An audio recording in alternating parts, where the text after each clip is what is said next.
Guys, welcome back to AppIQ, and in this video I'm going to show you how to set up your driving monitor on your Android or Samsung phone. This is going to help you to monitor how much you use your phone while driving. By right, you should not be using your phone while driving. However, this is going to give you some data to let you know how much you're using your phone. So let's jump into it. So do a swipe up and go to settings, and you want to scroll down to digital well-being and parental control. So tap on that. Now from here, you want to scroll down to where you find driving monitor. Go ahead and tap on that. And you have to go through a little setup here. So just go ahead and click that blue button that says start.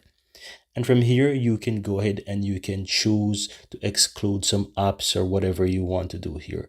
Or you can even add apps. So you can add apps. So you can click on that plus there and you can choose whatever applications you want from the list. I'm going to add, like, for example, Google Chrome. So you can use a search there and you can type in whatever you want. So I'm going to type in WhatsApp and I'm going to add that there, right? So now that looks more like what I do. And all you have to do now is just simply click on start.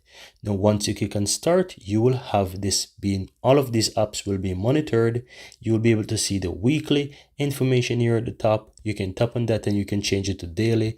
So you have daily and weekly. And of course, you can choose more to exclude apps whenever you want to go back by simply clicking on the three dots on the upper right hand side.